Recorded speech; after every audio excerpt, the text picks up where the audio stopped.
Good morning, good evening, good afternoon, and remember, Context is Everything Media Network founder and CEO John Michael Monroy looking to read to you another chapter from a textbook. I'm reading this textbook cover to cover in order to build my historical context in this Context is Everything journey that you're on with me here. Chapter 11 is where we are today, because yesterday was Chapter 10 review. Chapter 11 is titled The Muslim World. The Muslim World from 622 to 1629 is what we'll be covering here. I think that we're going to hear about the Ottomans and the Seljuk Turks. Let's see. 622 to 1629, this chapter has 5 sections. The rise of Islam, Islam spreads, golden age of Muslim civilization, Muslims in India, the Ottoman, and Safavid empires. Safavid? I don't know. Chapter 1. Chapter 11, Section 1. The Rise of Islam. Setting the scene. Rise of Islam. Section 1, Chapter 11. Setting the scene. In the Arabian town of Mecca, the marketplace echoed and bustled of bargaining. One corner, though, was hushed. There, a husky, black-bearded man spoke to a handful of followers. In the name of God, the compassionate, the merciful, praise be to God, Lord of the universe, and compassionate, the merciful, sovereign of the day of judgment. You alone we worship, and to you alone we turn for help. I only know how to do British accents. I know they're not good, but I'm going to do them every time I see a quote until I figure out how to do another accent. That's a quote from the Quran. Not the last part, but the Spartan British. Some bowed their heads, moved by Muhammad's words, but many merchants scoffed. Muhammad had once been a good merchant himself. Surely they thought he had gone mad. In years to come, Muhammad would be recognized by millions of Muslims as the Prophet. His followers would carry the message of Islam to people in 3 continents and set off one after most powerful forces in the world history. Oh God, what reading. This reading business is tough stuff. His followers would carry the message of Islam to people on 3 continents and set off one of the most powerful forces in world history. The Prophet Muhammad. Heading 1. I'm not going to number them. Heading, Prophet Muhammad. Islam emerged in the Arabian Peninsula, part of the southwestern Asia. Its deserts and trade centers helped shape the early life of Muhammad. Geographic setting. The Arabian Peninsula is mostly desert, but farming is possible through irrigation or in scattered oases. An oasis is a fertile area in a desert, watered by a natural well or spring. Many Arab clans occupied Arabia at the time of Muhammad. Nomadic herders called, what's this word? Bedouins used camels to cross the scorching desert in search of seasonal pasture lands. Raids of scarce grazing land led to frequent warfare. The Bedouins would form a backbone of the armies that conquered huge empire in the 600s and 700s.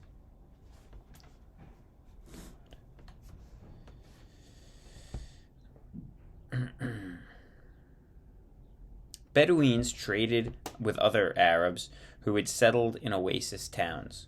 One of these was Mecca. Mecca was a bustling market town at the crossroads of 2 main caravan routes.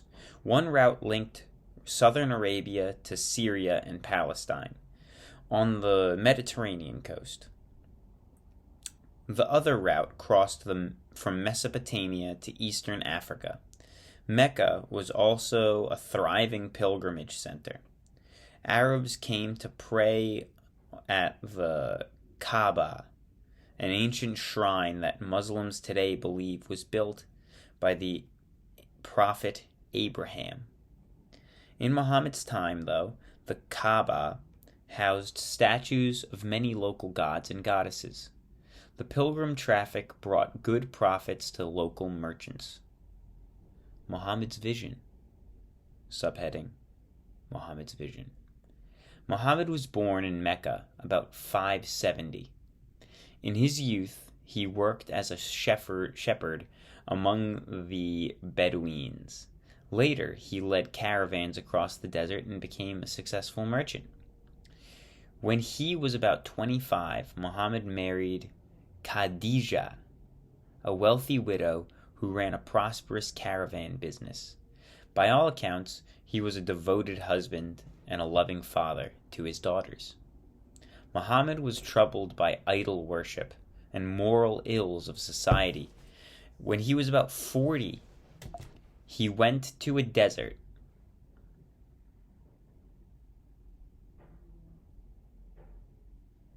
When he was 40, he went to a desert cave to meditate. According to Muslim belief, he heard a voice saying, "Recite." Muhammad replied, "What shall I recite?" The voice exclaimed, "Recite the name of your God, the Creator, who created man from clots of blood." Muhammad understood that it was of the voice of an angel Gabriel calling him to be a messenger of God, but Muhammad was terrified and puzzled. Angel Gabriel, according to lore, is the angel who came to Mary to state, "Mary, you're going to have Jesus." Same angel, I'm saying. Muhammad understood that it was the voice of the angel Gabriel calling him to be the messenger of God. But Muhammad was terrified and puzzled. How could he, an illiterate merchant, become the messenger of God? But Khadija encouraged him to accept the call. She became the first convert to the faith called Islam, from the Arabic word for submission. Muhammad devoted the rest of his life to spreading Islam. He urged Arabs to give up their false gods and submit to the one true God. In Arabic, the word for God is Allah. I need to be taking notes here because there's some good stuff that I want to note down, and I don't want to read the whole chapter again after I read it now in order to make the notes. So I should have more sticky notes here so that I can note things down as I read, so that I don't waste a lot of time when I'm writing the detailed notes that are in the description below. I like writing the detailed notes, but I think I should be more efficient about it by putting sticky notes where I see important information as I read it the first time. This would be working smarter, not harder. Let me just put this right here. No, I'll hold on to it. Save it for later. So, Islam translates to submission. I didn't know that. Interesting. The Hijra. The Hijra. Hijra. A turning point. Subheading. The Hijra, a turning point. At first, few people listened to the teachings of Muhammad. His rejection of the traditional Arab gods angered Meccan merchants who feared neglecting their idols and disrupting the pilgrim trade. In 622, faced with the threat of murder, Muhammad and his followers left Mecca for Yathrib. Yathrib. Yathrib. A journey known as the Hijra. Later, the Yathrib was renamed Medina, or City of the Prophet. And in 622, became the first year of the Muslim calendar. That's not attractive, what I just did. I'm going to do it again. The Hijra was a turning point for Islam. In Medina, Muhammad was welcomed by Muslim converts, not only as God's prophet, but also as ruler and lawgiver. As his reputation grew, thousands of Arabs adopted Islam. From Medina, Muslims launched attacks on Meccan caravans and defeated the Meccans in battle. Finally, in 630, Muhammad returned in triumph to Mecca when he destroyed the idols in the Kaaba. In the next 2 years, Muhammad worked to unite Arabs under Islam. Muhammad died in 632, but his faith, he proclaimed, continued to spread. Today, Islam is one of the world's major religions. I need more of these sticky notes. I gotta go to the dollar store. A lot of good information here. Honestly, I'm learning. So far, I'm learning.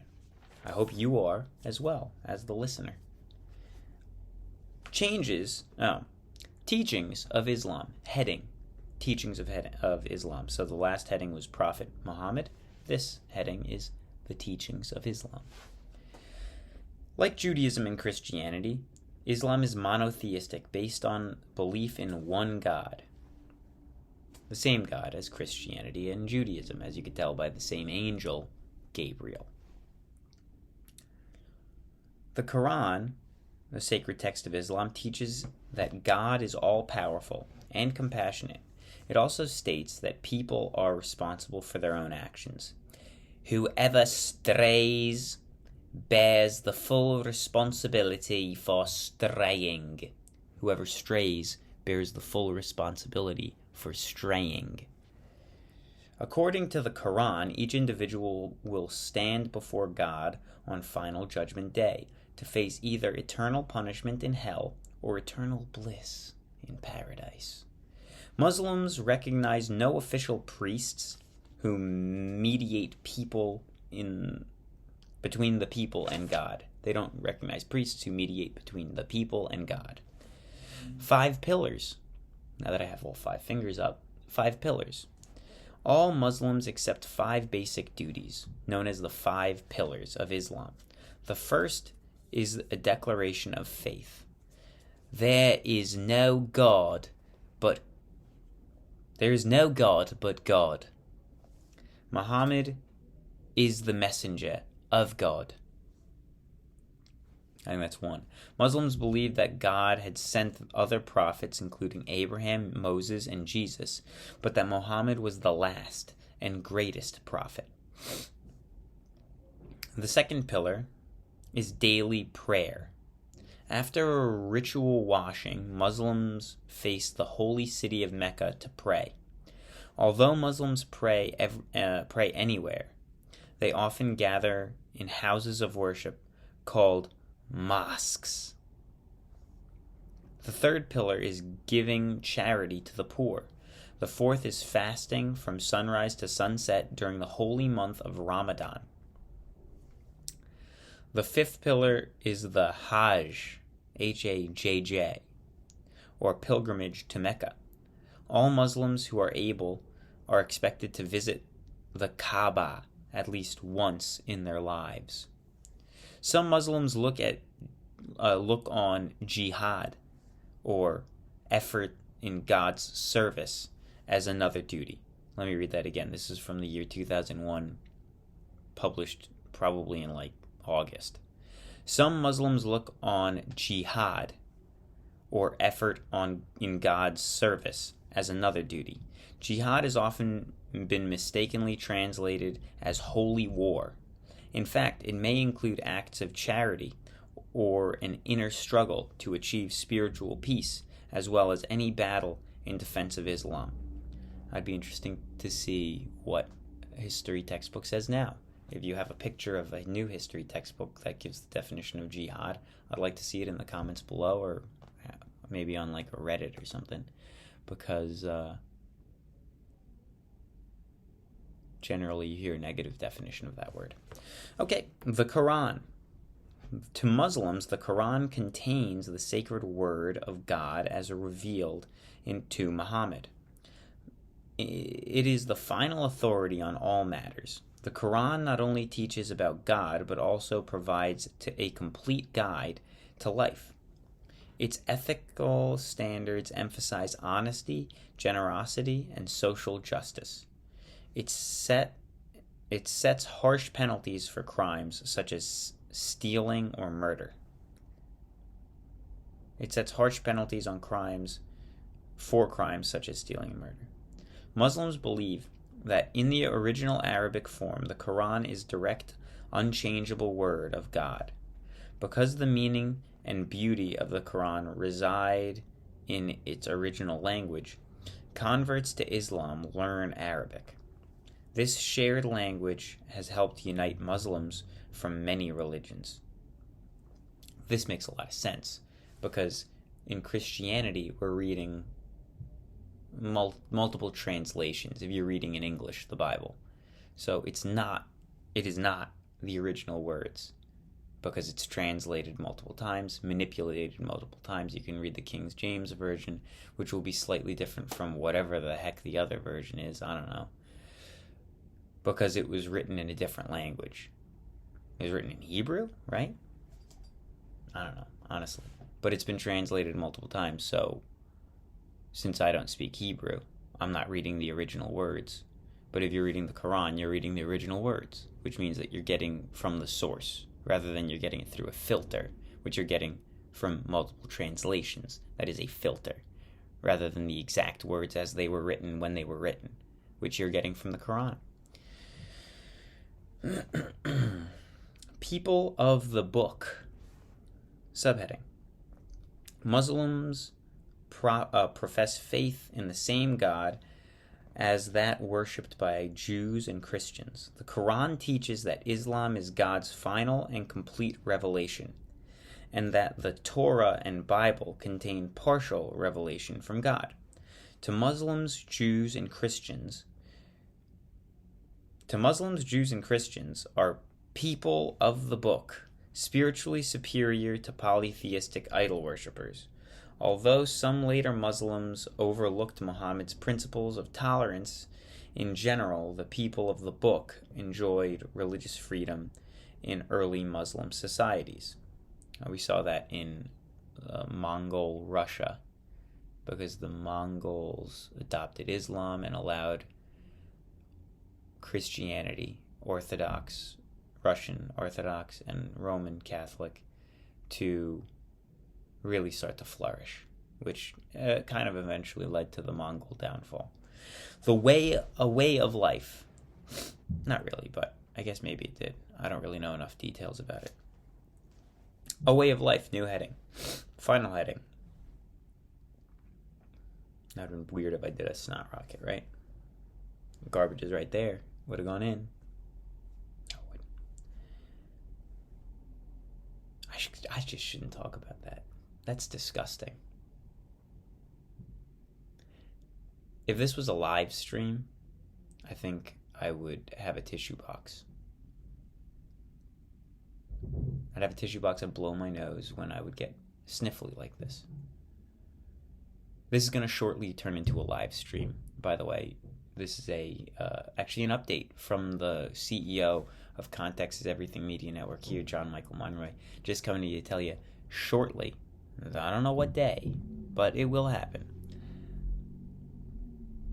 The Context is Everything Media Network is going to shift the Ambient classroom to a live stream that will upload as a video for the YouTube audience and will be copied and sent over to the Rumble audience. I'm not sure how I'll do that, but I'll figure it out, Okay. A way of life, new heading. Enough of that, right? I keep talking and talking and talking. I thought you were here to listen to a book. A way of life. Islam is both a religion and a way of life. Its teachings help shape the lives of Muslims around the world. Islamic law governs many aspects of daily life, and Islamic traditions determine ethical behavior and influence family relations. Sharia. Over time, Muslim scholars developed an immense body of law, interpreting the Quran and applying its teachings to daily life. This Islamic system of law is called the Sharia. This Islamic system of law, called the Sharia, regulates moral conduct, family life, business practice, government, and other aspects of a Muslim community. Like the Quran, the Sharia helped unite the many peoples who converted to Islam.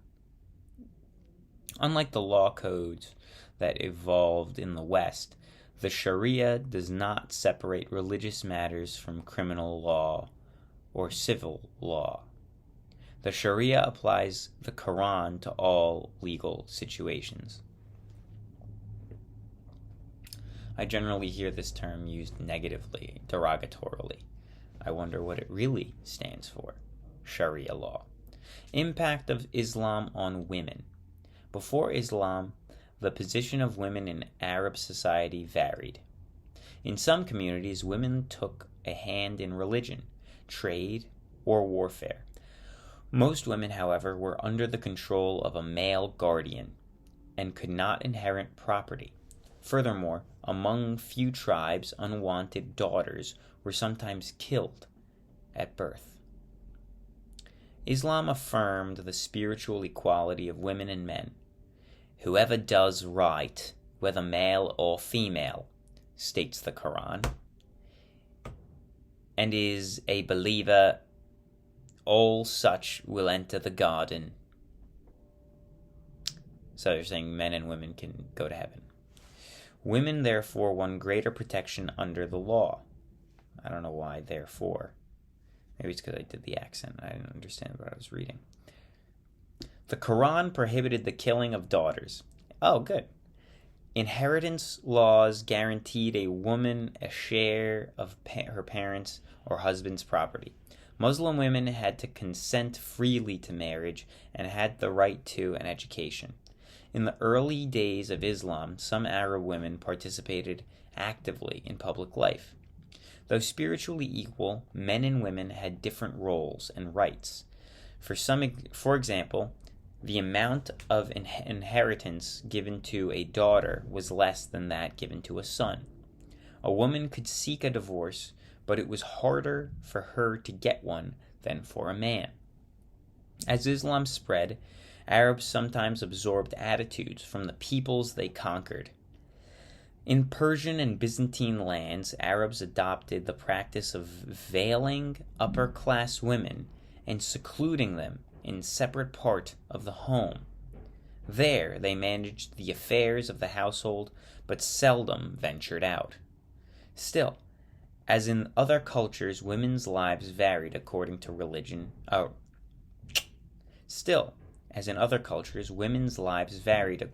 Region and class. Veiling and seclusion were not so strictly followed among lower-class city women. In rural areas, peasant women continued to contribute to the economy in many ways. And as always, context is everything. Have a good day. I hope you enjoy it. I hope you enjoy the overcast, the sunshine, the toxic smog cloud, or, the snow. Whatever. Bye-bye.